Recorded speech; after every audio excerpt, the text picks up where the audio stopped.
Good morning and welcome to Sounds for Life.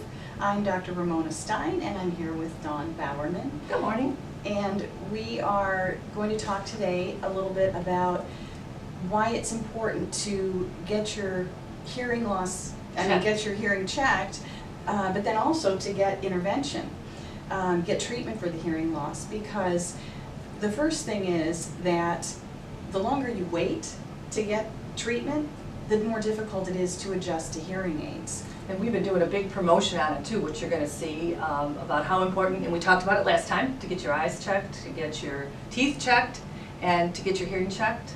Right. And how important it is, and some of the things that can happen if you don't get your hearing checked.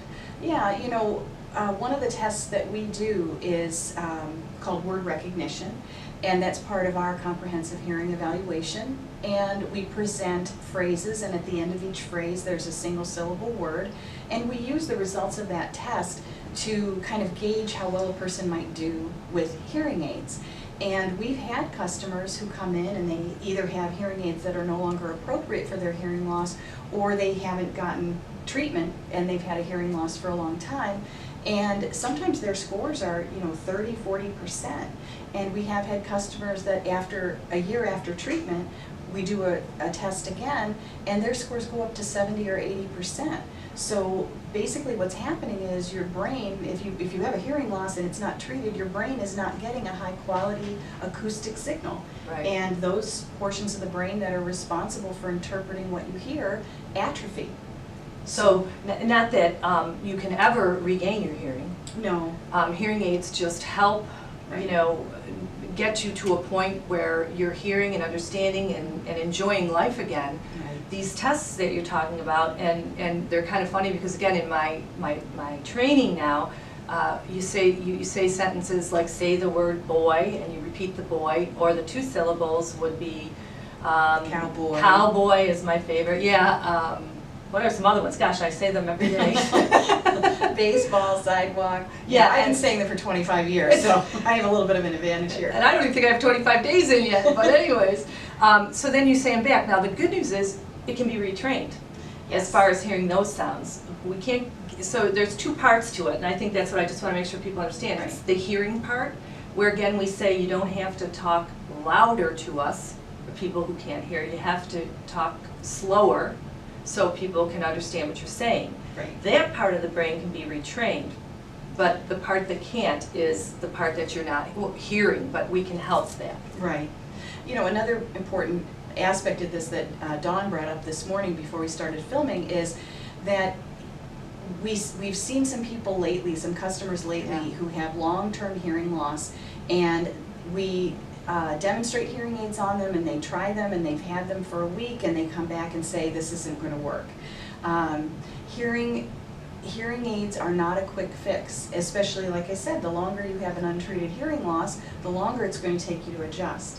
And you were talking about the importance of coming in and seeing On a us regular basis, right, yeah. Right. Because we can help you before you get to that point. And although hearing loss is gradual and it does sometimes occur with old age, this will help us monitor where you are and the damage won't be as extensive.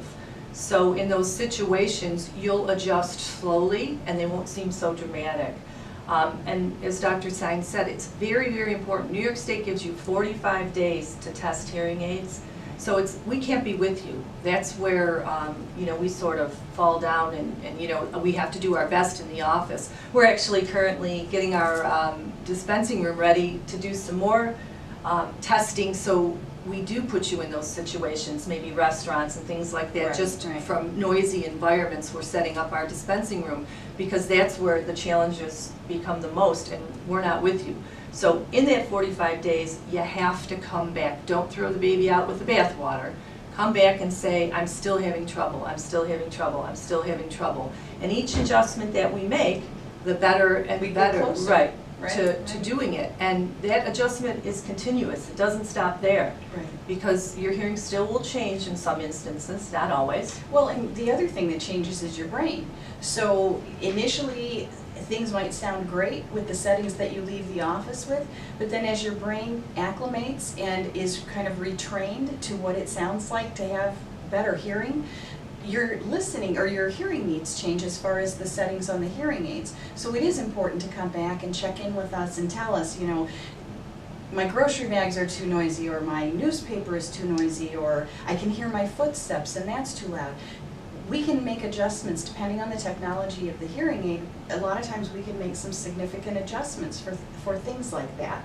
And you also have to remember, you heard those sounds before. And one of the things Dr. Stein tells people all the time is, in time, your brain will kind of compartmentalize what sounds are important and which sounds aren't.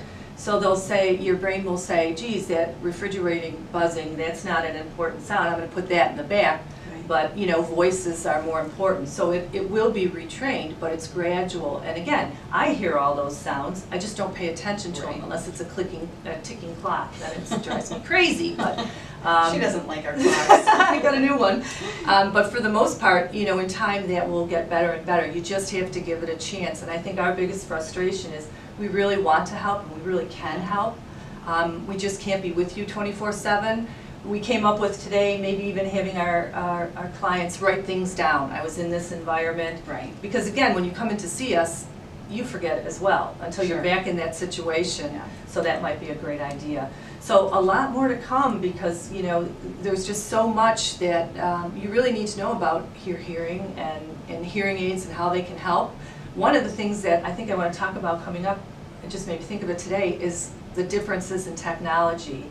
Our hardest job is trying to decide both financially what you can afford, your lifestyle and what your needs are, and what's going to work the best for you. Because although we have many technologies and many styles, each of our vendors have a different niche, I guess. Sure. Yes. So there's just so much to it. So we want you to understand that, because it's not that we're, you know, we always feel like, oh my gosh, if we give you this one, you know, maybe, you know, we just have to know more information. So we want to educate you on what those differences are as well. Yeah, that'd be a great topic. And today is the first day of fall, so we kind of got our fall colors on, and it's going to be 80. Yay! I'm excited about Yeah, that. so summer's finally here on the first day of fall, so we're really looking forward to that. And anything else we forgot? No, We did good. Yeah, so Covered everything. yes, so tune in next week and we'll have another exciting topic for you. And again, I'm Dr. Ramona Stein and this is Dawn Bowerman and we are Sounds for Life. You can call us at 585-248-5212. And we're at 135 Sully's Trail, Suite 10 in Pittsford, New York. Have a great day, everybody. Bye-bye.